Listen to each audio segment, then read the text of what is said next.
구물 없는 기자회로 돌아왔습니다. 반갑습니다. 반갑습니다. 예. 예. 눈물이 나시네. 이 발기참이.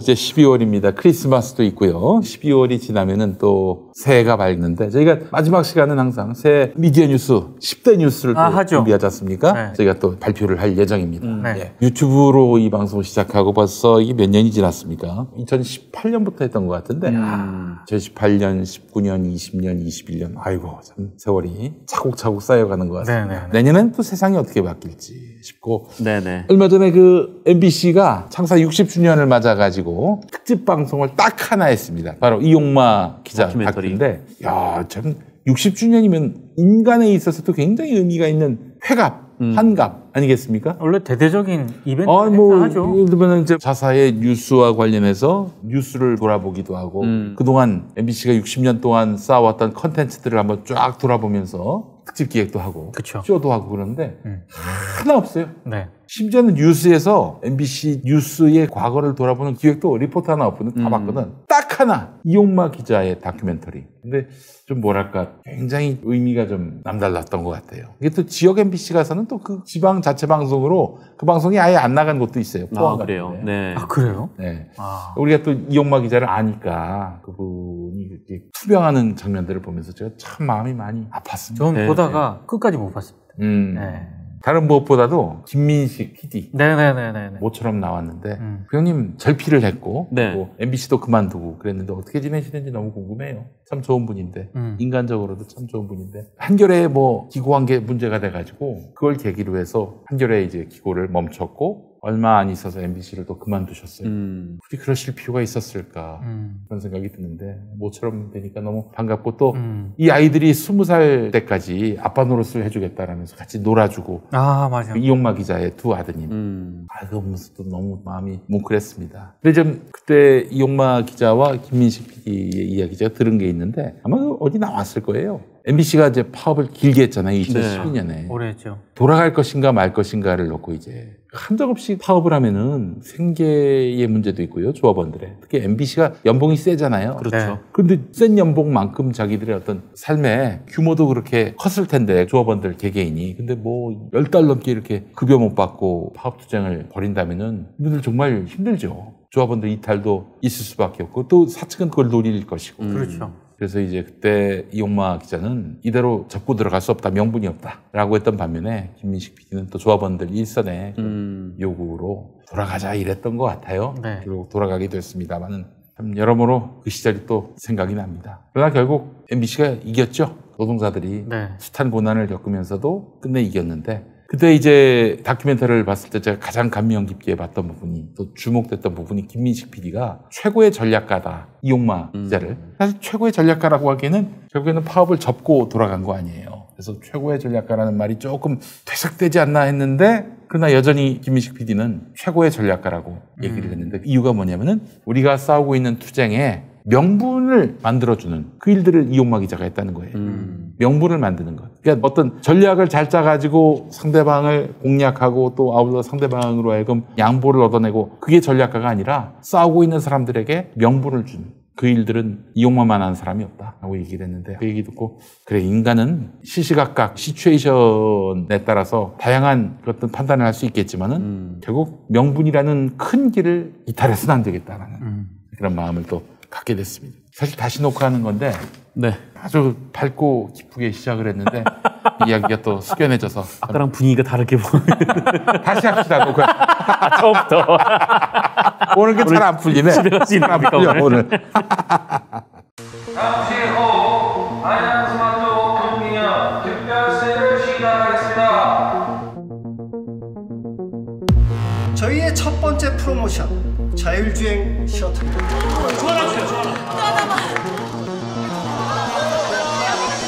이번 달 야심차게 준비한 프로모션 제품들입니다. 모두 무료로 제공해드리겠습니다. 렛츠고! 자, 그래요. 오늘 본격적으로 좀 이야기 시작하죠. 우리 민동기 기자님. 아까 광고부터 한다고 하지 않으셨어요? 광고는 이제 이따 갑시다. 이따. 네네. 생각이 달라졌어요. 네. 네. 이게 좀 분위기를 반전을 시켜야 되는데 엄숙한 분위기로 계속 가야 될 것 같아요. 네네네. 조동현 교수 그 얘기를 안 할 수가 서경대 교수 없는데요. 일단 본인이 선대위원장직에 사퇴를 했고 이제 이 사태는 그렇게 마무리가 일단락이 된 거 아니겠습니까? 그렇죠. 근데 오늘 국물 없는 기자회를 방송하고 있는 이 시점에서 또 추가로 이제 페이스북에 입장문을 올리지 않았습니까? 그 입장문에 대해서는 제가 뭐 굳이 별도로 얘기는 안 하고 싶긴 한데 다만 이 얘기는 꼭 하고 싶더라고요. 다른 걸 다 떠나서 원래 그 대선이라고 하는 게 굉장히 큰 어떤 정치 이벤트이긴 합니다만 승패를 떠나서 우리 사회가 기본적으로 진일보할 수 있는 여러 가지 가치 논쟁도 저는 벌어지는 그런 기간이라고 생각을 하거든요. 근데 이 조동현 교수와 관련해서 위원장직에 발탁이 되고 사퇴를 하는 그 짧은 순간에 우리 미디어와 우리 사회가 보여준 여러 가지 그 조동현 교수에 대한 이런 말, 입장 이런 것들은 언론 포함 거의 미친 사람 보는 것 같았습니다. 저는. 이게 중세시대도 아니고 약간 미친 사람들 천지? 언론도 이게 제정신이 아니구나 지금. 정말 저는 이런 생각이 들었어요. 저는 그래서 오늘 뭐 김용민 이사장도 그렇고 정상근 선수도 그렇고 국물 없는 기자회 시청하시는 분들과도 한번 같이 얘기를 해보고 싶었던 게 아니 조동현 교수와 관련된 사생활을 왜 검증을 해야 된다는 얘기인지 잘 모르겠습니다만 다 사실이라고 칩시다. 그러면 선대위원장 맡으면 안 됩니까? 그렇지, 당연하지. 그걸 왜 검증의 이름으로 얘기를 하고 민주당이 사전에 그런 부분에 대해서 검증을 했었어야 된다라고 얘기하는 민주당 지지자들도 있더라고요. 진보 진영에도 있어요. 저는 그 사람들한테 묻고 싶어. 왜 그걸 검증을 해야 돼요? 사생활적인 영역이고 정말 그런 사람은 그런 직을 맡으면 안 된다는 건가? 물론 이제 이재명 후보를 비롯해서 여러 가지 이제 본인이 그 이후에 본인에게 특히 가족들에게 가해진 여러 가지 공격 때문에 스스로 사퇴를 하긴 했습니다만 저는 좀 그걸 보면서 이 대선이 상당히 좀 후퇴한 대선일 수도 있겠다라는 생각을 좀 하긴 했어요. 그러니까 승패도 굉장히 중요한데 결국에는 뭐 검찰 출신이 검찰공화국을 만든다는 그런 우려도 분명히 한쪽에서는 제기가 됩니다만 그거 외에 이게 정말 이런 식으로 이 대선 판이 흘러가는 것, 언론이 여기에 약간 미쳐 돌아가는 것, 이걸 보면서 상당히 좀 심각하다는 생각을 했어요. 뭐 강용석은 두말할 나이도 없는 인간. 아니 저는 가로세로 연구소는 언급하고 싶지도 않아 진짜. TV조선이 이 이슈를 처음으로 이제 보도를 했는데 받았어 그때, 이거를. 네. 신동욱이죠 그 앵커 이름이. 네. 본인 딴에 또 엄청 무슨 신중한 척 얘기해. 뭐라고 했냐면 자칫하면 성 문제로 비화할 수도 있고 자녀들의 인권 문제도 걸려 있기 때문에 보도 여부를 고민했다라고 얘기를 했고요. 그리고 혼외자 자체가 비난받을 일인가에 대해서도 판단이 다를 수 있다는 점을 인정합니다라고 했어요. 그러면서 조동현 교수가 여권의 상임 공동 선대위원장이라는 중책을 받았기 때문에 국민들의 알 권리 차원에서 보도가 불가피하다라고 했거든요. 국민들 그걸 왜 알아야 돼? 이걸 왜 알아야 되는 건지 저는 이해가 잘 안 가요. 쓰레기들입니다. 쓰레기들이고 나는 TV조선이 우리나라 최고 언론인 조선일보를 친정으로 여기고 있고 그렇다면은 또 조선일보의 그 사주가 TV조선 사주기도 하잖아요. 그 사주 가문의 이런 사생활도 가족사도 다 한 번 좀 공개했으면 좋겠어요. 얼마나 큰 일입니까? 방용훈 가족. 그 부인의 아주 참혹한 그런. 솔직히 그 방용훈 코리아나 전 호텔 사장과 관련된 여러 가지 그 사건들이 있지 않습니까? 네. 오히려 그 부분은 사생활이라고 치부할 수 없는 사안이에요. 그건 사생활일 수가 없죠. 범죄예요, 범죄 영역이기 때문에.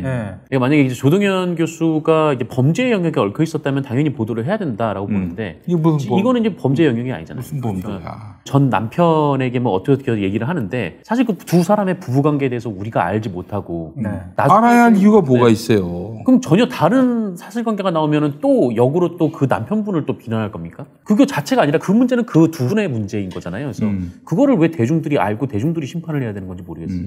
이런 건 이제 방통심의위원회에서 엄정하게 다뤄져야 할 문제라고 보고요. 이건 뭐 정말 악마들입니다. 정말 악마들이에요. 저는 정말 그 얘기는 꼭 하고 싶었습니다. 가로세로 연구소하고 강용석 변호사를 기성 언론들이 비판을 하는 식으로 해가지고 자신들의 책임이 없는 것처럼 얘기를 하는데 저는 적어도 이 건과 관련해서는 가로세로 연구소나 기성 언론들이 보도했던 내용은 본질적으로 다르지 않다고 생각해요. 본인들이 인용을 해서 이걸 논란으로 만들었잖아요. 그렇지. 저는 그 자체가 일단 가로세로 연구소랑 본질적으로 다르지 않다고 보고 또 하나는 그나마 비판적으로 접근한 매체들도 민주당이 사전에 검증을 제대로 했었어야 된다라는 논조를 취하고 있습니다.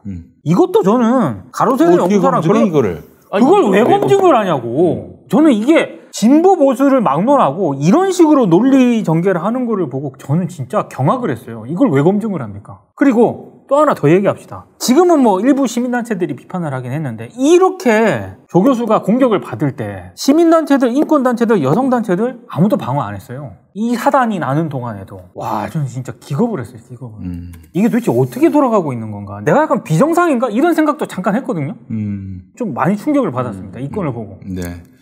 뭐 한 사람의 인격과 그 가족의 인격이 모두 무참하게 짓밟힌 이 일과 관련해서 국가인권위원회가 살펴봤으면 좋겠습니다. 아니 뭐 그 전에 수사기관에서 제대로 수사해가지고 아니 지금 강용석이나 김세희나 사건이 지금 많잖아요. 많죠. 근데 한두 건이 아니잖아요. 지금 뭐 어떻게 별 걱정 없이 그냥 계속 방송하대 보니까 그거 어떻게 된 얘기야 그러면은. 슈퍼챗도 엄청. 아니 의지만 있으면 얼마든지 이 사람들 그렇죠. 방송을 제동을 걸 수가 있어요. 그렇잖아요. 사회적으로 좀 무리를 빚고 있는 상황이고 법이 좀 부족하면 지금 민주당이 180석이나 되잖아요. 네. 뭐 이런 부분들은 모두가 동의할 수 있는 거 아닙니까? 아무리 뭐 유튜브라고 하더라도 개인의 신상을 그것도 아이들의 신상까지 공개하는 그런 자들을 그냥 뭐 가만히 놔둘 수 있다는 것 자체가 우리 사회가 좀 용납이 안 되는 거 아닌가? 그리고 저는 이 국물 없는 기자 김영희 TV도 유튜브 채널이긴 합니다만 구글도 상당히 문제 많아요 진짜. 이런 거는 차단을 시켜야지. 어떤 식으로든. 이게 무슨 창작자의 무슨 권리, 권한, 자유 뭐 해가지고 이렇게 치부된 문제가 아니잖아요. 유튜브 정책에도 문제 있어요 이거. 가정 공동체를 파괴하는데 이거를 방치하는 거 보면 참 그들의 권력이 무섭습니다. 요즘에는 전광훈도 줄줄이 무죄가 나는 거 보면은 무혐의가 되는 걸 보면은 지금 야당 집권기에 살고 있나 이런 생각도 들어요. 아니 지금 권력이 완전히 저쪽으로 넘어갔다는 인상을 받거든요. 우리가 뭐 부당한 걸 지금 요구하는 게 아니잖아요. 그렇죠. 잘못한 것에 대해서 정당하게 응징하라 혹은 뭐 제동을 걸어라 이런 건데 네. 전혀 그게 작동이 안 되고 있어요. 황당합니다. 광고 한번 하도록 하겠습니다. 자, 오늘 바느통에 독일 전통의 크리스마스 빵 슈틀렌 광고하겠습니다. 크리스마스가 다가오고 있습니다. 최근에 김용민닷컴에서 주문이 폭주하는 상품인데요. 크리스마스를 대표하는 독일식 과일 케이크 슈틀렌입니다.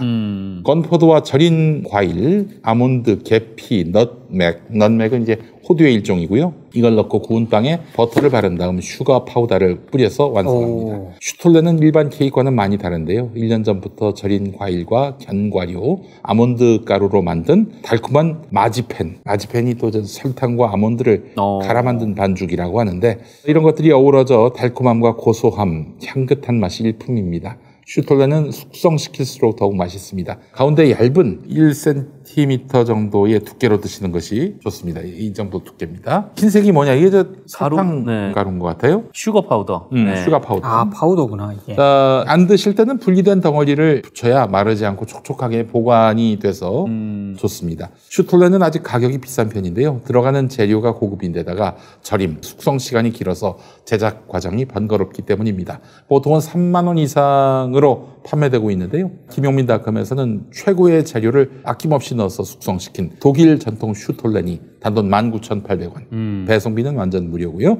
자, 이번 크리스마스는 김용민닷컴에서 독일식 최고급 크리스마스 케이크 슈틀렌과 함께 하시기 바라겠습니다. 네. 먹어보겠습니다. 상당히 아쉬운 사이즈네요. 맛있어요. 맛있죠? 밀도가 높네. 이게 기분 나쁘게 달 것 같은데 아니야. 근데 이게 단순히 뭐 설탕의 단맛 이런 수준은 아닌데요, 이게 확실히. 그런 얘기 있죠. 건강한 단맛. 뭔가 좀 이렇게 과일의 단맛이라고 할까요? 그런 느낌이 있어요. 네. 정말 좋은 맛이었습니다. 아, 진짜 부드럽네요. 사이즈가 아쉽긴 하지만. 아, 진짜. 자, 여러분 많이 사랑해 주시기 바라겠습니다.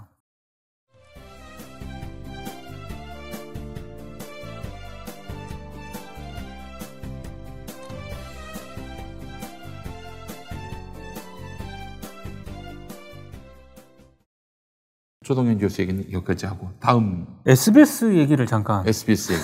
파업하려다 말았어요. 파업을 한 걸까요? 분명히 오늘 0시부터 월요일 0시부터. 근데 뭘 타협을 봐서 이렇게 파업이 미뤄진 겁니까? 타협을 본 거는 타협을 했다는 게 사측의 입장을 받아들였다라고 받아들인 겁니다. 네. 어떻게? 그러니까 그래서 어떻게? 사장 포함 임명 동의제지 않습니까? 네. 각 본부장들. 예. 근데 일단 임명 동의 대상에서 사장은 뺐습니다. 사장 빼고 그다음에 시사교양 본부장, 편성 본부장 있지 않습니까? 네. 뺐습니다. 예. 대신에 국장을 추가를 했어요. 그러니까 본부장은 뺐어. 시사교양 본부장하고 편성 본부장은 빼고 국장을 추가하고 그들은 그 임명 동의자가 되는 거예요. 그렇죠. 네. 그러니까 시사교양 본부장, 편성부문 본부장을 제외하고 고 시사교양국장, 편성국장이 있지 않습니까? 네. 그 국장을 임명 동의 대상에 추가를 하는 방향. 애초에는 사장도 다 포함시키라고 한 거 포함시키라고 얘기를 한 거죠. 왜냐하면 2017년 때 윤세영 회장이 이른바 그 후퇴하면서 소유 경영 분리 뭐 얘기를 하면서 사장 포함해가지고 굉장히 노조 요구를 많이 반영을 했거든요. 네. 근데 SBS가 방통위로부터 제어가를 받지 않았습니까?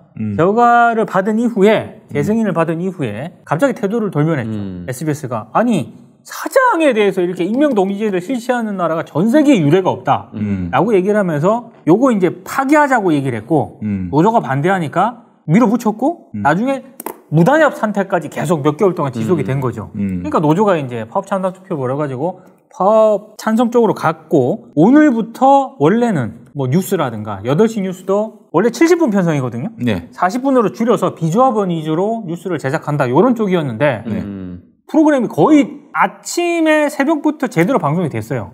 그럼 뭐 저녁도 제대로 되겠네. 밤에 잠정 유보를 했어요. 그러니까 이미 파업에 돌입을 안 한 거죠. 돌입을 안 한 거죠. 왜냐면 파업 출정식을 오늘 오전 11시에 하기로 돼 있었는데 그 자체를 안 해버렸으니까. 못하지. 내가 얘기했잖아. 지금까지 반나절이라도 파업한 적이 있었느냐. SBS가 창사 이래 한 번도 없었어요. SBS가 노조를 언제 만들었느냐. KBS나 MBC는 어떤 민주화의 흐름 속에서 87년 6월 항쟁의 소산으로서 사회의 어떤 민주화 흐름 속에서 구성원들이 자발적으로 나서서 노조를 만든 거 아닙니까? 네. 그러다가 이제 민주화 투쟁을 거치면서 해직도 되고 혹은 뭐 방송 파행도 있었고 손석희 형은 또 이렇게 들어가기도 하고 SBS 노조는 왜 생겼는 줄 아세요? IMF 때 자른다고 하니까 그때 생긴 게 SBS 노조예요. 네. 저는 크게 기대하지 않습니다. 그리고 파업한다고 했을 때 제가 한마디 했어요. 파업을 지지합니다. 근데 영원히 하시면 안 돼요. 제가 그랬어요. 물론 이번에 그 시사교양본부장이라든가 편성본부장에 대해서는 임명동의제 대상에서 제외를 하긴 했지만 다른 방식의 평가 절차를 강화하는 방향으로 뭐 잠깐 합의했다 이렇게 내용이 나오는데 하는 거지 뭐 그는. 그러니까 저기 파업은 그런 식으로 하는 건 이 백기를 들었다고 봐야 되는 게 옳습니다. 그리고 이건 조금 다른 내용도 없어. 내용도 아니 사장 한 명만 임명동의제에 가면 되는 거 아니에요? 사장 한 명만. 사실은 그렇죠. 사실은 사장이 모든 인사권을 쥐고 있는데 근데 사장 빼고 본부장 빼고 만약에 사장하고 본부장이 지시를 했어. 국장이 따라. 어떻게 할 거예요 그러면? 그래서 제가 이거를 노조가 왜 받았는지 일단 모르겠습니다. 왜냐하면 KBS라든가 MBC 같은 경우에는 만약에 사측에서 이런 요구를 했지 않습니까? 네. 그래서 뭐 본부장은 일단 사장 제외하고 이런 거는 지금 구조 자체가 뭐 다르긴 합니다만 저는 충분히 의미 있는 측면이 있다고 봐요. 왜냐하면 거기는 사장이 본부장을 통해서 개입을 하는 경우도 있긴 합니다만 기본적으로 본부장이라든가 국장 책임제로 많이 가기 때문에 사장이 상대적으로 개입할 여지가 적거든요. 체계가 그렇게 돼 있어요. 근데 SBS는 제 개인적인 생각이긴 합니다만 달라요. 일단 사장에 대한 임명동의제가 만약에 제외가 된다면은 SBS는 사주가 있는 회사고요. 뭐 심하게 얘기하는 사람 족벌방송이라고 얘기하지 않습니까? 그리고 여전히 윤세영 회장과 윤석민의 체제 이 체제가 운영이 강고하기 때문에 사장이 누구냐에 따라서 본부장이라든가 국장의 어떤 그런 영향력과 권한은 매우 제한될 수밖에 없거든요. 그러니까 사장이 만약에 윤씨 일가 윤사주의 어떤 그런 강한 어떤 입김을 대변하는 사람이 사장으로 된다. 그 뒤에 뭐 간부들에 대한 인사라든가 이런 거는 굳이 뭐 충분히 예상될 수 있는 카드 아니겠습니까? 그랬을 때 여기 지금 본부장도 제외하고 국장을 추가를 하고 보도본부장 정도 임명동의하는 이 선에서 과연 소유와 경영의 분리가 될 수 있을까? 저는 이거는 어렵다고 봅니다. 파업이 길어질 것 같고 그럼 또 이탈이 또 커질 것 같으니까 그냥 파업하는 이 적당히 타협보자. 이거라고 보면 됩니다. 정확할 거예요. 그리고 저는 거기 하나 플러스. 이게 결국에는 노조가 파업에 돌입을 하면은요. 여론전이 굉장히 중요하거든요. 매우 중요합니다. 파업은 돌입을 하는 건 쉬워도 이걸 매듭을 짓고 파업 끝내기가 너무 어려워요. 그럼. 왜냐하면 파업을 접을 때는 명분이 있어야 되거든요. 근데 숱한 MBC와 같은 정말 단일 대우를 통해 가지고 엄청난 총파업을 벌였는데도 파업을 접고 업무 복귀하는데 엄청난 후유증이 있었거든요. 근데 SBS가 과연 그 전철을 밟을 수 있을 것인가 저는 굉장히 회의적이었어요. 그 실제로 파업에 돌입한다 그랬을 때 야, 저거 쉽지 않을 텐데 라는 생각을 했거든요. 근데 아니나 다를까 파업에 그냥 선언만 하고 결국에는 접은 거거든요. 그리고 사측의 제안을 수용을 한 것도 제가 봤을 때 아까 언급을 해드린 것처럼 와, 저거 가지고 안 될 텐데. 결국에는 아까 김용민 이사장이 얘기한 것처럼 그런 현실적인 측면 하나 하고 여론전을 해야 되는데 여론전에서 과연 SBS 노조가 SBS 노조에 대한 어떤 시민들, 국민들의 지지 이런 게 수반이 될 것인가? 냉정히 말했을 때 죄송한 얘기지만 그렇게 여론전에서 불가능한 얘기야. 네. 자기가 이제 뭐 사실 파업은 어려운 겁니다. 정말 어려운 거예요. 네. 모든 걸 다 걸고 해야 되는 것이고 조합원들의 총의가 모아져야 하고 근데 그 잘 모아지지 않았던 것 같고 한 번도 안 해본 파업 아닙니까? 그렇죠. 그리고 또 시민들이 뭐 지지를 해줘야 뭐 사실은 좀 그나마 버텨요. 버틸 수 있는 건데 이거 뭐 SBS가 평소에 공정방송을 한 것도 아니고 또 공정방송을 하다가 저렇게 고난받는 사람들이 있다라는 연대 그 움직임도 없고 그런 와중에 그냥 파업부터 해버리면은 얼마 못 갈 것이다 이렇게 판단이 돼서 지레 이제 포기한 거예요. 공영방송 같으면은 신경 쓰지요 사실은. 네. 그렇죠. 아마 2012년 때 그때 언론사들의 좀 대대적인 파업들이 있었는데 그때 좀 지지를 많이 받았던 이유는 보도 공정성 문제에 대해서 주로 이제 들고 나왔잖아요. 네. 이제 그 문제에 이제 많은 분들이 좀 공감을 했으니까 그때 많은 분들도 또 성금도 모아주시고 그렇지. 응원받는 싸움을 할 수가 있었던 무슨 거죠. 콘서트 할 때 다 모이고 뭐 그랬었어요. 근데 뭐 나중에는 현실의 문제에 불을 꿇을 수밖에 없는 상황이었고 이용마 기자 같은 경우에는 해직이 됐죠. 그렇죠. 예. 이 대목에서 저는 진짜 지금 그러면 이게 지금 SBS는 파업을 일단 선언만 하고 접었잖아요. 네.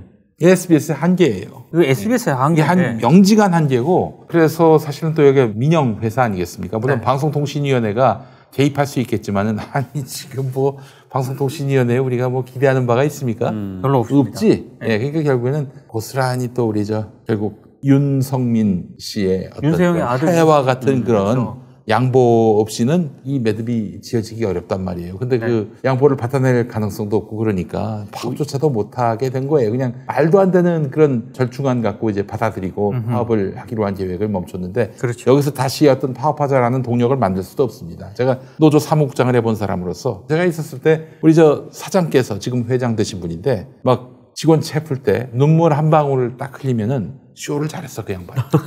연기를 정말 잘했어. 눈물 한 방울 흘리면은 탈퇴원서 하나가 와. 두 방울이면 두 개가 오고.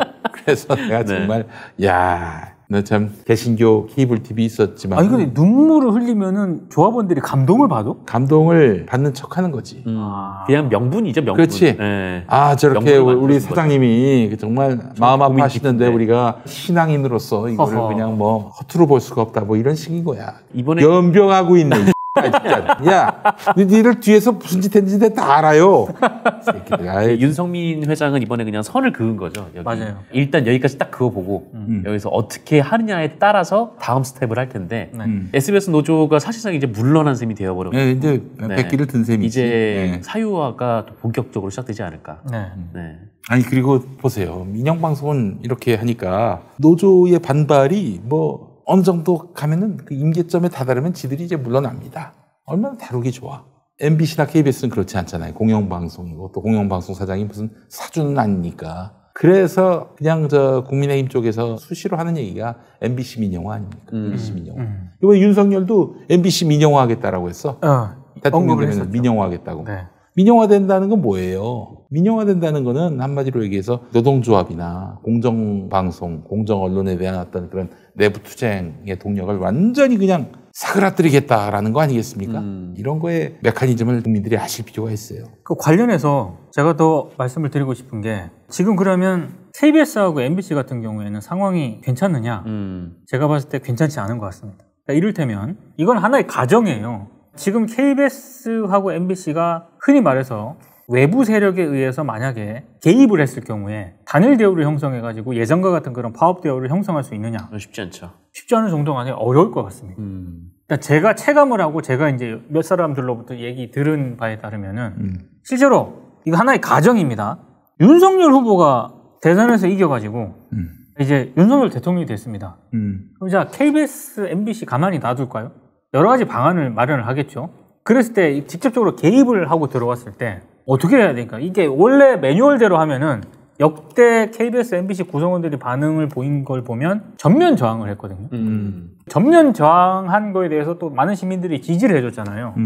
일단 지지 여부는 일단 논외로 하고 만약에 그런 상황이 벌어졌을 때 이를테면 정현주 전 KBS 사장처럼 KBS의 사장이 그렇게 이사회라든가 이런 방안을 통해서 강제적으로 물러나고 이런 상황이 만약에 벌어졌다고 가정을 했을 때 그럼 구성원들이 그때 당시 보였던 것처럼 전면적인 어떤 강전을 할 수 있느냐? KBS 내부에서는요, 지금은 그렇게 못할 거라고 얘기하는 사람들이 의외로 많습니다. 뭐 이제 저는 상황에 따라 다르다고 보는데, 그래요? 윤석열이 집권하면 가능하다고 봅니다. 그래요? 예. 민주정부에서는 그건 불가능한 일이고, 그러니까 오늘 최승호 전 MBC 사장이 아주 중요한 말씀을 하셨어. 내가 이제 주진우 씨가 하도 그 최승호 사장을 비난을 해가지고 뒤에서 나도 좀 이상하게 봤는데, 아니, 이 양반이 뭐 몇 가지 좀 아쉬운 점은 있지만은 그래도 상황을 좀 정확하게 보고 있는 부분이 뭐냐면은 공영방송이 바로 서면 SBS 등 민영방송 그리고 종편 같은 거기도 민영방송이죠. 거기도 품위와 정도를 지킨다는 거야. 양대 공영방송이 잘하면. 네. 저도 그렇게 동의하거든요. 네. 그러니까 우리 방송의 어떤 표준 그리고 어떤 기준이 공영방송이란 거예요. KBS, MBC. 여기가 나름대로 어떤 품격도 지켜주고 저널리즘의 정도를 지켜주면 딴 놈들은 너무 표가 나거든.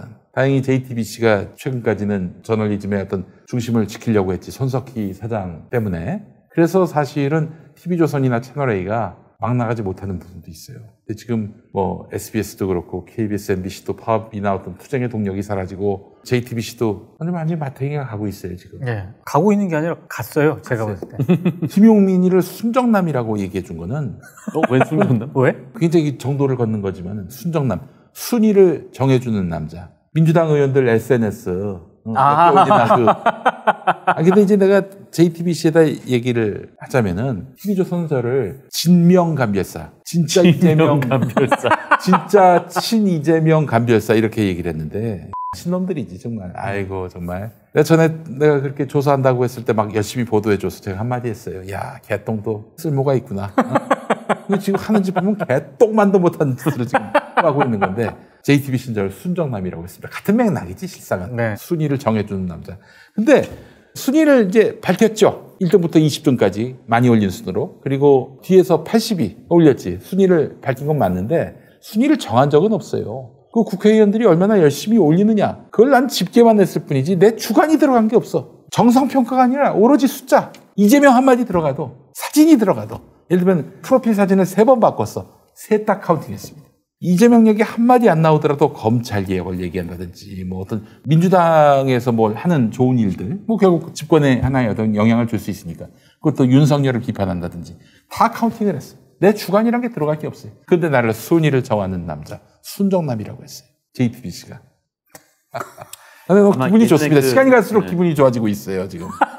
이 진박감별사 그거랑 이제 빗대가지고 아마 비유를 하려고 그런 말을 쓴다. 그러면 지금 언론에서 잘 이해를 못 하고 있는 게 용민이 형이 설령 순위를 정하더라도 그게 공천이나 이런 데 반영되지 않습니다. 아니 그러면 그거랑 빗대어서 하려면은 기영민 이사장이 민주당에 어마어마한 영향력을 가진 실세여야지. 실세도 아니고 굉장히 나를 미워하는 사람들이 많아요. 이것도 권력입니다. 이것도 영향력이 있는 거예요. 인플루언서야. 그렇잖아. 인플루언서. 그거 내가 순위를 해서 밝혔단 말이지. 영원히 짤로 돌아다닐 겁니다. 저 사람 저기. 언제 홍보 안 했다. 이런 거죠. 그게 의원들은 굉장히 피곤한 일이라고. 그래서 저희가 한 번만 하지 않습니다. 연말에 또 신년 랠리라고 있어요. 신년 랠리. 요때 그 왜 신년 초에 그 여론조사도 많이 나오고 그러잖아요. 네. 총 7일인데 4일 3일 해가지고 연말 연초에 겹쳐서 SNS 숫자도 세고요. 그 설날 전에, 설날 때 또 이 여론이 또 보이지 않습니까? 설날 전에 또 일주일 동안 SNS 얼마나 올리는지 2차례 걸쳐서 더 실사를 할 예정입니다. 열심히 하시기 바라겠습니다. 이번에 빵회 하나도 안 한 사람도 꽤 돼요. 다음에 좀 변화가 있기를 기대하겠습니다. 네, 뭐 지역에서 많은 분들 만나느라고 그런다고 생각하겠습니다. 아니 그러면은 그 말도 이제 일리가 있는데 네. 보좌관들 시키면 되는 거 아닙니까? SNS를. 그렇지. 본인이 해야 될 필요가 없어요. 네이버에 예를 들어 정상근 의원이라고 한번 칩시다. 그러면 공식 페이스북, 공식 트위터, 공식 인스타그램 있잖아. 거기로 들어가서 올리게끔 하면 돼요. 그 기간 동안만이라도 열심히 해. 조사 기간 동안. 내가 전 기간을 다 조사할 수는 없으니까 그 기간만이라도 좀 열심히 올리라고. 그러면 제가 또 상을 수여할 예정입니다. 김용민 개인이 1, 2, 3등 많이 올린 순으로 1, 2, 3등한테 10만 원씩 후원금을 보낼 예정입니다. 후원금. 법정 후원금. 네. 그러나 박용진 의원께는 보내지 않겠습니다. 열심히 해도. 날 씹었기 때문에 김용민을 씹는 순간 이거는 진짜 불행의 길로 들어선 겁니다. 많이 올려도 박용진이 씹으면 아직 이해를 못하는 부분이 있어요. 가늠하지 못하는 부분이 있는데 내가 21년 동안 뒤끝이 있는 남자야. 내가 21년 동안 김장환 목사에 대해서 네. 날 씹었단 말이지. 뭐 두고 보자고 앞으로. 그러니까 엄청 많이 올렸어. 그런데도 김용민 이사장을 씹으면 일단 아니 그렇진 않지. 네. 근데 박용진은 자기를 빼달라고 한 거 아니야. 어떻게 뺄 수 있나? 박모 씨라고 표기하게 됐어. 유일하게 의원 중에. 박모 씨. 그리고 1등, 2등, 3등 안에 들어도 후원금 안 보내. 네, 뒤끝이 있습니다. 네. 뒤끝이 있는 남자입니다. 용기의 새로운 도전 썬데이 용민 8090 세대를 위한 라떼 월드를 열다.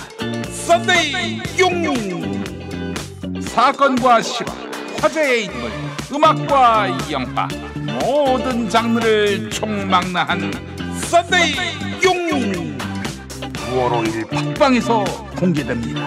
썬데이 용민. 아이고 이거 구독해달라는 말을 깜빡했네. 썬데이 영민 썬데이 구독 부탁드립니다. 근데 아까 그 얘기를 잠깐 마무리를 하면 만약에 윤석열 후보가 대선에 최종 결정이 돼서 KBS하고 MBC에 어떤 영향을 미치려고 했을 때 그 가정을 한번 한 거예요. 예전과 같은 단일 대우를 저는 형성하기가 매우 어렵다라고 봅니다. 지금 KBS하고 MBC에서는 흔히 말해서 예전에 그런 파업에 참여했던 시니어급하고 그 이후에 들어온 주니어급 기자, PD들이 있잖아요. 많이 달라요. 이거 YTN도 그래. 네, 많이 MBC도 달라요. 그럴 거야, 틀림없이. 그러니까 다 비슷해요. 지금 방송사들, 언론사들이 다 비슷한데 직접적으로 영향력을 미칠 수 있는 구조를 KBS하고 MBC는 가지고 있기 때문에 만약에 윤석열 후보가 정권을 잡게 되면은 여기에 어떤 식으로든 영향력을 개입을 할 거라고. 근데 형님, 나는 좀 이렇게도 생각합니다. 이게 사실 학생운동이 망했잖아요. 망했죠. 지금 학생운동이 뭐 이른바 86세대로부터 90년대 학번들 해가지고 2000년대 학번으로 계승되지 못하고 끊어졌어요. 그랬음에도 불구하고 젊은이들이 나서서 박근혜 탄핵했다고. 네. 그러니까 이렇게 어떤 언론자유 투쟁을 벌였던 그 시니어급 선배들의 그런 내기 지금 젊은 직원들한테, 젊은 저널리스트들한테 전승이 안 됐다고 이게 없어지느냐, 난 그렇게 생각하진 않아요. 없어지는 건 아닌데 그래도 뭔가 단일 대우를 형성해서 그러면 그들 나름의 어떤 그런 또 커뮤니티가 만들어질 거야. 그거를 믿고 기다리는 수밖에 없지. 근데 나는 적어도 이제 이제 사실 좀 주니어 세대들이 불만이 있을 거예요. 있죠, 당연히. 방송 민주화 투쟁을 벌였던 선배들, 또 이명박 박근혜 때 싸웠던 선배들, 또 더러는 이제 불이익도 당하고 해직도 된 선배들, 그 공동체 안에서 네. 엄청난 어떤 그런 유대감 속에서 조금 이의를 제기하거나 거기 속하지 못한 사람들. 예컨대 배현진 같은 애가 그런 거 아니야. 그렇지 않겠어요? 그럴 수도 있죠. 걔도 처음엔 노조 걔라고 해서 죄송합니다. 최고위원인데. 예. 배현진 최고위원, 이 사람들도 사실은 초기에는 파업에 함께 했다가 뉴스 앵커를 더 못할 것 같으니까 이제 사측에 투항한 거 아닌가 저는 이렇게 생각을 하는데, 그러면서도 얼마나 또 많은 비난과 지시를 받았어요.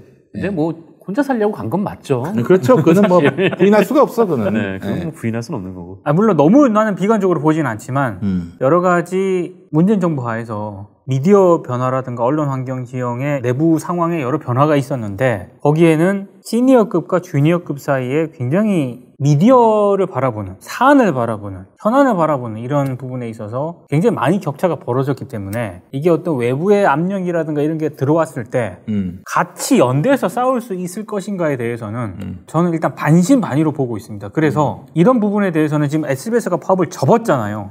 이걸 보면서 혹시라도 KBS, MBC의 어떤 외풍이 작용을 했을 때 과연 과거와 같은 이런 파업이라든가 이런 싸움의 전선이 형성이 될 수 있을 것인가, 약간은 또 다른 양상으로 전개가 되거나 아니면은 의외로 쉽게 장악이 될 수도 있겠다. 여러 가지 생각을 좀 하게 되더라고요, 저는. 그러든지 말든지 네. 언론은 이제 무너지고 있어요. 지금 예전 같은 권위를 갖지도 않고 그렇잖아요. 그렇죠. 사실 2012년 때 그렇게 많은 분들이 막 응원을 하고 막 십시일반 돈을 모았던 거는 대체할 수 있는 게 없었으니까요. 그때. 그렇죠. 그냥 앉아서 9시에는 무조건 이제 KBS나 MBC를 봐야 했던 그런 시대이기도 했고. 근데 지금은 이제 사실 대체할 수 있는 것들이 많아져가지고. 그렇지. 종편도 이제 뭐 2014년에 이제 세월호. 짓밟아 버리면 나와버리지. 애들이. 맞아요. 저항도 안 할 거야. 그러니까. 저항의 동력이 떨어진 것도 그런 면도 있을 거예요. 뭐 뉴스를 할 수 있는 방법도 많고. 많아요. 네. 그래서 예전과 같이 뭐 KBS라는 어떤 그런 스테이션? 이걸 지키기 위해서 전사적으로 싸우거나 이럴 환경은 아닐 수도 있겠다. 그랬을 때 그 최승호 전 사장, 최승호 PD가 얘기한 부분은 저는 여전히 맞다고 보거든요. 아까 김영민 이사장이 소개한 것처럼. KBS, MBC가 중심을 잡으면은요, 의외로 이게 중심이 잡혀집니다. 기성 언론들이. 거기에 지금 종편 하나 더 허가하면 안 됩니까? 정말 민주 언론. 아니, 종편 4개 다 거대 자본가, 보수 언론 기반인데, 하나, 민주 진보 진영의 뭐 이런 뭔가 방점과 가중치를 둘 수 있는. 근데 그거는 KBS, MBC도 반대. 그러니까 뭐 그들은 이제 그들의 이제 시장이 있으니까 이제 반대하는 그렇죠. 거고. 근데 사실 지금 뭐 이제 유튜브로 이제 모든 컨텐츠가 다 유튜브화가 되는 시대에 종합 편성이라는 의미가 뭐가 있겠습니까? 예전에는 이제 지상파는 이제 전파를 쓰니까 전파는 누가 사유할 수 없는 세상이다 보니까 이게 허가제인데. 나도 그렇게 생각하는데 그런데 현실적으로 그들은 여전히 메가미디어고 여론에 미치는 여파가 커요. 그래서 이제 저도 좀 있을 네. 필요가 있지 않겠나 하는 생각이 들어요. 그래서 저도 이제 드리고 싶은 말씀은 그렇게 뭐 이제 종편이라는 게 이제 허가제를 하지 말고 네. 일단 뭐 워낙 저쪽이 보수니까 진보 채널 한 2개 만들고 똑같이 한 10년 동안 앞번호 배정, 반발기금 면제 이렇게 좀 똑같이 좀 혜택을 준 다음에 그 다음에 이제 그 다음부터는 의무 편성. 네. 뭐든 이제 자유롭게 어떤 컨텐츠도 이제 등록을 하고 만들고 대신 이제 뭔가 문제가 생기면은 바로바로 제재가 가해질 수 있는 종편이 그런 너무 시스템이 낫지 않을까 싶어요. 너무 포화됐다. 광고 시장의 파이가 너무 포화됐다라고 말씀하시는데 그래서 하나 더 만듭니다. 망하게 하라고. 큰 그림이 있었구나. 큰 그림이 있었어요. 나라가 문을 못 닫으면 시장이 닫아야 돼.